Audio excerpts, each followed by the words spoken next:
Okay, so today it's our warm up for Tuesday, April 21st. We're going to be doing a system of equations using elimination. So last week we did two of our warm up problems. Last week were doing systems of equations using substitution and also solving a system of equations graphically with our graphing calculator. So elimination is just a different method. Again, some people like elimination, some people like substitution. I don't think when they have one of those problems where they're going to give you, they want you to do it algebraically. For the most part, they're not telling you to do it by one method or the other, but they may. So it's important to learn both methods. So we're going to solve this one by elimination. So our first equation is 2x plus y is equal to negative 6.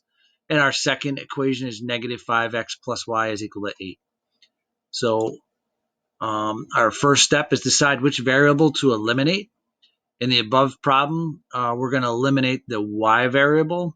So you'll see, like, if I added these two together, they wouldn't be eliminated, right? So I need to figure out what can I multiply. So I'm going to step two. I'm going to multiply one or both equations by a constant so that adding or subtracting the equation will eliminate the variable.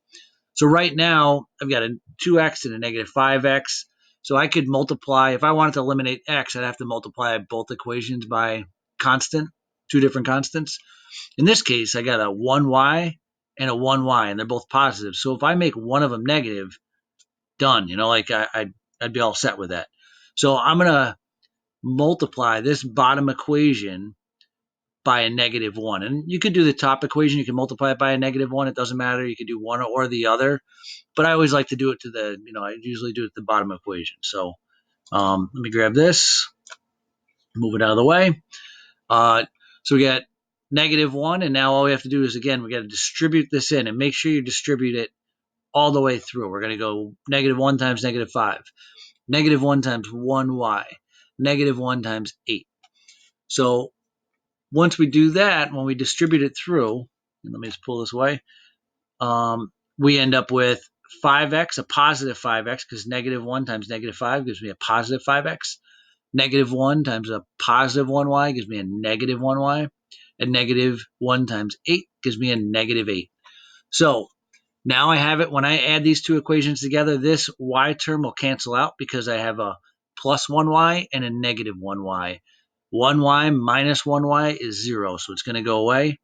And then all I have to do is just go, okay, 2x plus 5x will give me 7x.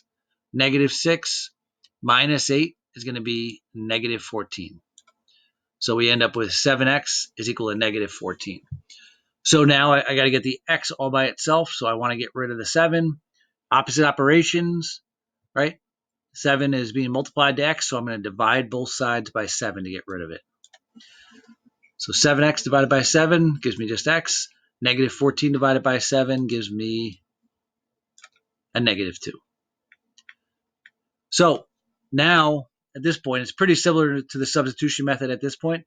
I take this x equal to negative 2, and now I'm just going to substitute it into one of the equations. So let me grab that. We got both our original equations here. I'm going to take it and put it in. I'm going to use this top equation. You could use the bottom one if you wanted to. So I take the negative 2, I put it in there for that x. So I get 2 times negative 2 plus y is equal to negative 6. When I multiply that out, I get a negative 4 plus y is equal to negative 6. I want to get that 4 to the other side because I want to get my y by itself. I do the opposite operation when I go to the opposite side of the equal sign.